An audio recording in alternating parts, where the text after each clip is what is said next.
નમસ્કાર વિદ્યાર્થી મિત્રો, મારી યુટ્યુબ ચેનલ સંજય પટેલમાં આપ સૌનું હાર્દિક સ્વાગત છે.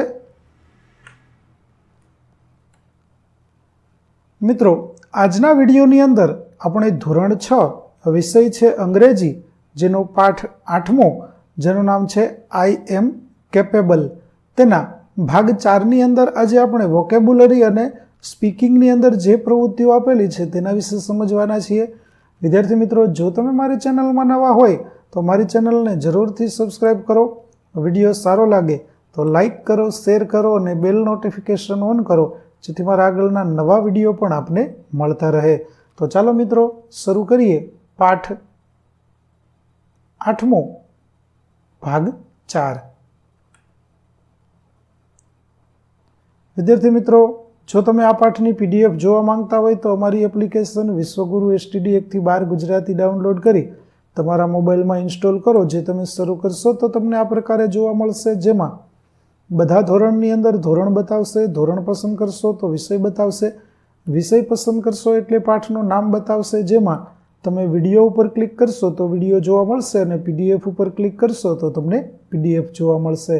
તો આશા રાખો છો અમારી એપ્લિકેશન આપ સૌને ગમશે. જરૂર ડાઉનલોડ કરજો, જે એકદમ ફ્રી છે. કોઈ પણ પ્રકારના ચાર્જ વગર તમે વિડીયો અને PDF જોઈ શકશો.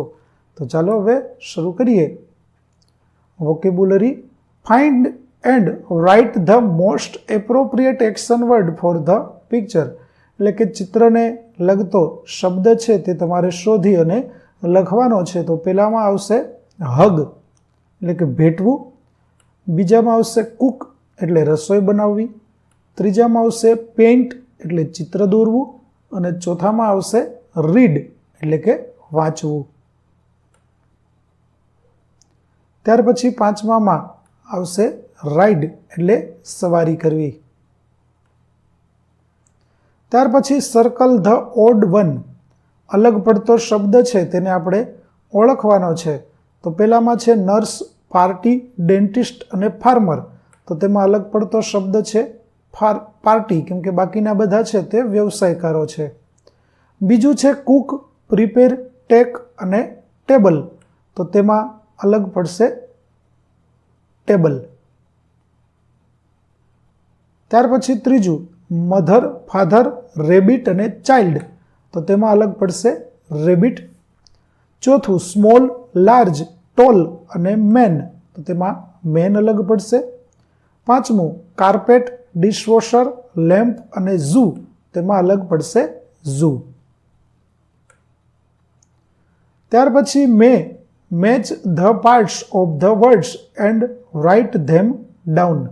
તો living room, bath room, arm chair, bed room, cup board અને વોર્ડ રોબ.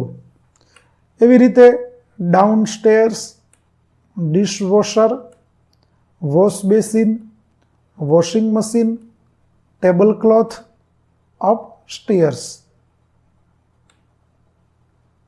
ત્યાર પછી તેને આપણે લખવાના છે. તો આપણે આ પ્રકારે લખી શકીએ, જેમાં living room, bathroom, armchair, bedroom, cupboard, wardrobe, downstair, dishwasher, wash basin, washing machine, table cloth and upstair. ત્યાર પછી activity let's play the fix answer game. કેવી રીતે રમીશું? તો શિક્ષક વર્ગમાંથી એક વિદ્યાર્થીને વર્ગ સમક્ષ બોલાવી કોઈ એક શબ્દ ધારવા કહેશે. વર્ગના વિદ્યાર્થીઓ નીચે મુજબના પ્રશ્નો પૂછશે. વિદ્યાર્થી પોતે ધારેલા શબ્દને જ જવાબ તરીકે બોલશે. કે વોટ ઇઝ યોર નેમ? તો student, an apple. Class, what is your class teacher? Student, an apple. આ રીતે શિક્ષક પ્રશ્નમાં વિવિધતા લાવવા અને વર્ગના તમામ વિદ્યાર્થીઓને પ્રશ્ન પૂછવા પ્રોત્સાહિત કરશે. ત્યાર પછી સ્પીકિંગની એક્ટિવિટી છે. તો study the picture and answer the questions. શિક્ષક પોતાના વર્ગના વિદ્યાર્થીઓને બે ભાગમાં વિભાજિત કરશે. ગ્રુપ એ પહેલું ચિત્ર બતાવીને પ્રશ્નો પૂછશે અને ગ્રુપ બી જવાબ આપશે. ત્યારબાદ બી ગ્રુપ છે તે બીજું ચિત્ર બતાવીને પ્રશ્નો પૂછશે અને ગ્રુપ એ જવાબ આવશે. આમ ચિત્રમાં દર્શાવેલ ગ્રુપ મુજબ વારાફરતી પ્રશ્નો પૂછશે. જેમ કે how many children are there in the picture, તો જવાબ થશે there are 7 children in the picture. બીજું, વોટ આર ધે ડુઈંગ, તો જવાબ આવશે ધે આર પ્લેઇંગ. ત્રીજું, who is riding a bicycle, તો જવાબ થશે Om is riding a bicycle. ચોથું, what are Sonal and Pinky doing, તો Sonal and Pinky are playing with a ball. પાંચમું, is Ravi flying a kite, તો yes Ravi is flying a kite. ચાલો, તેવી રીતે ગ્રુપ એ છે તેના માટે ચિત્ર અને પ્રશ્નોનો જવાબો જોઈએ. તો what is this picture of, તો this is a picture of a classroom. બીજું, who is standing in the classroom, તો the teacher is standing in the classroom. ત્રીજો પ્રશ્ન, what are the student doing, તો the students are sitting down and studying. ચોથો પ્રશ્ન, is there a notice board in the classroom, તો yes there is a notice board in the classroom. પાંચમું, how many ટ્યુબલાઇટ્સ can you see, તો I can see 2 tubelights. છઠ્ઠું, can you see our national flag in the classroom, તો yes I can see our national flag in the classroom. આવી રીતે આપણે પ્રશ્નો અને તેના જવાબો જોઈ શકીએ. ચાલો, હવે ગ્રુપ બી માટે જે ચિત્ર છે તેના પણ પ્રશ્નો અને જવાબો જોઈએ. તો how many children are there in the picture, તો there are 6 children in the picture. બીજું, who is reading a book, તો Kabir is reading a book. ત્રીજું, વોટ ઇઝ ગીતા ડુઈંગ, તો ગીતા ઇઝ સ્વિંગિંગ. ચોથું, who is playing with a ball, તો 2 boys are playing with a ball. ચોથું, what is Shruti doing, તો Shruti is painting. છઠ્ઠું, is Henil sitting on the tree, તો yes Henil is sitting on the tree. ત્યાર પછી speak the following sentences as fast as you can. તો આપેલા વાક્યો છે તે આમ તો ટંગ ટ્વિસ્ટર છે, તે આપણે જેટલી ઝડપથી બોલી શકીએ તેટલી ઝડપથી બોલવાના છે.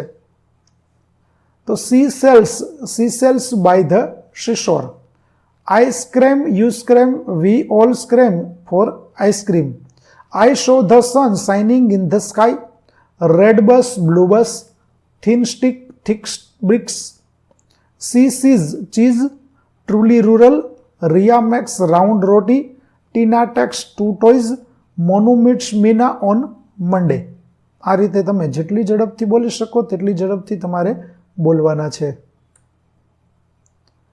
ત્યાર પછી do it your self, make a list of things you can do. તમે જે કરી શકતા હોય તેના વિશે તમારે લખવાનું છે. જેમ કે અહીં કેટલાક ઉદાહરણો આપેલા છે કે I can write fast, I can speak Urdu, I can play chess. એવી રીતે I can run fast, I can swim, I can ride bicycle. તો વિદ્યાર્થી મિત્રો, અહીં આપણો પાઠ 8નો ભાગ 4 છે તે પૂરો થાય છે. આગળના ભાગનો વિડીયો મેળવવા માટે મારી ચેનલને જરૂરથી સબસ્ક્રાઈબ કરો, તેમજ PDF જોવા માટે પ્લે સ્ટોરમાંથી અમારી એપ્લિકેશન વિશ્વગુરુ STD 1-12 ગુજરાતી ડાઉનલોડ કરો, જેમાં આપને ધોરણ 6 તમામ વિષયના સ્વાધ્યાય સોલ્યુશન, સ્વાધ્યાય પોથી સોલ્યુશનના વિડીયો અને PDF મળી રહેશે, જે એકદમ ફ્રી છે. કોઈપણ પ્રકારના ચાર્જ વગર તમે વિડીયો અને PDF જોઈ શકશો.